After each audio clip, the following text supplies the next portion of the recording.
அனைவருக்கும் வணக்கம். நம்ம இப்போ பாக்கியலட்சுமி சீரியலில் என்னெல்லாம் சுவாரஸ்யமான விஷயங்கள் நடக்குதுன்னு பார்க்கலாம் வாங்க. நம்ம ஜெனி செலியன் வீட்டுக்கு வந்ததுமே என்னாச்சு செலியா, ஏன் இவ்வளோ ஃபீலாக இருக்கு அப்படின்னு சொல்லிட்டு ஜெனி கேட்க உடனே செலியன் வந்து, ஜெனி ஆஃபீஸில் டெய்லி ஏன்டா போகிறன்ற அளவுக்கு எனக்கு ரொம்ப வருத்தமாக இருக்குது. எப்போ யாரை எப்படி தூக்குவானே தெரியல. இன்றைக்கி என் மேனேஜரை வேலையை விட்டு தூக்கிட்டாங்க. அடுத்து என்ன ஆக போகுதுன்னு எனக்கு தெரியல. எனக்கு என்னோடய ஒர்க்கை நினச்சா ரொம்ப பயமாக இருக்குது அப்படின்னு சொல்லிட்டு செலியன் வந்து ரொம்ப கில்ட்டியாக ஃபீல் பண்ணிக்கிட்டு இருக்காங்க. நம்ம செலியனுக்கு நீ இருக்கிறது எல்லாமே தப்பு அப்படிங்கிற மாதிரி நம்ம ஜெனி வந்து சொல்கிறாங்க. ஏன்னா நீ ஒரு நல்ல சின்சியரான ஒர்க்கர் அப்படிங்கிறது உன்னோட ஆஃபீஸில் இருக்கிற எல்லாருக்குமே தெரிஞ்சிருக்கும் சரியா. உன்ன மாதிரி ஒரு ஹார்ட் ஒர்க்கர் கண்டிப்பாக அவங்களுக்கு கிடைக்காது. அதனால் உன்னை வேலையை விட்டு தூக்க மாட்டாங்க. நீ அதையே நினச்சி ஏன் இப்படி புலம்பிக்கிட்டு இருக்க?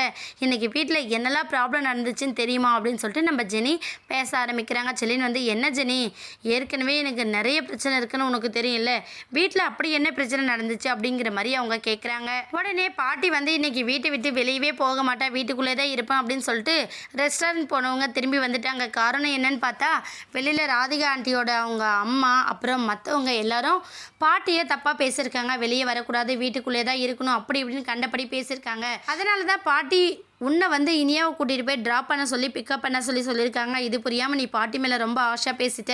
அது மட்டும் இல்லாமல் இன்றைக்கி ராதிகா வீட்டுக்கு வந்திருக்காங்க.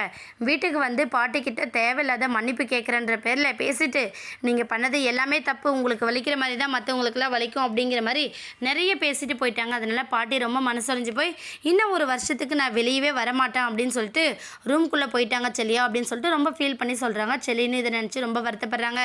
ஆனால் ஜெனி, நீ சொல்கிறது எல்லாமே எனக்கு புரியுது.